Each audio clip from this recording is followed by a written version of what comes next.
So what I'm saying is that the only reason for the law to prosecute somebody is if they could have done something different. They should have done something different.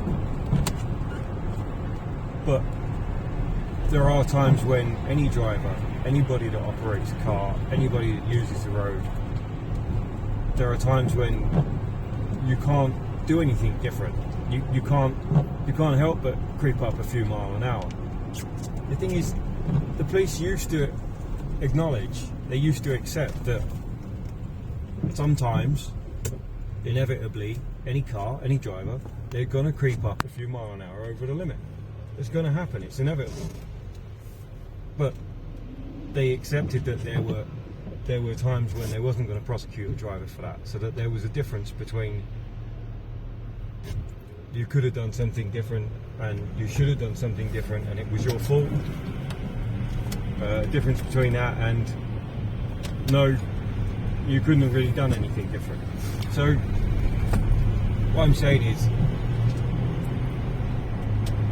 you can't always be in complete control of the speed, because the only way that you can slow a vehicle down is by using the brakes. And the only time you use the brakes is when you know you're speeding and you need to slow the vehicle down. But you'll only know you're speeding if you're staring at your dials.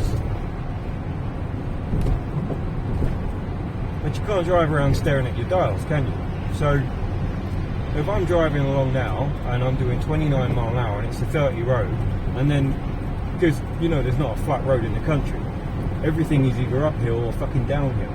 So I hit a downhill and I can pick up 5-6 miles an hour in a second, depending on the hill. Well, it's my responsibility. The police say, well, it's my responsibility. It's any driver's responsibility to cover the brake and to press the brake to slow the vehicle down.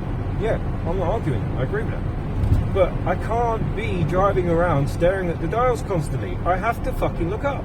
Everybody does. You've got to check your mirrors. You've got to look ahead. You've got to read these traffic signs. There's more information on the traffic sign now. It takes 2 or 3 seconds to read a fucking traffic sign. And there's all of this shit to look at. You've got concealed entrances. You've got people pulling out in front of you. You've got cars merging. You've got lane changing, parked cars, pedestrians. There's all sorts of shit.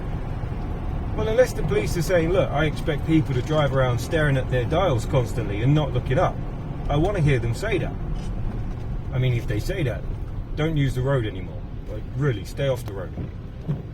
But there's just a difference between upholding the law and safety, and then just vindictive prosecution, just opportunistic prosecution. It's just about nothing but profiting.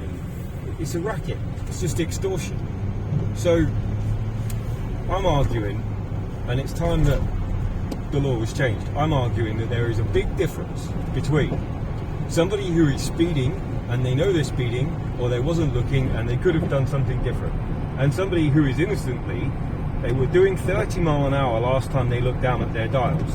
So then they look up, because you've got all of this shit you've got to pay attention on. And in a couple of seconds that you looked up, you've hit a downhill, you've picked up 5 miles an hour, now you're speeding. And the van is sitting right there, because they're always sat at the bottom of a hill, because they know you're going to pick up speed, which is just another admission that it's not about safety or the law, it's about profiteering.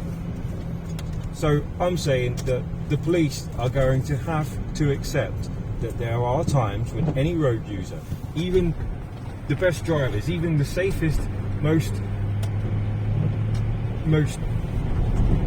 respectful drivers, there are times that every single driver, everybody that uses the road, operates a vehicle, is going to pick up a few miles an hour and is going to speed, because you can't be looking down at your dials constantly.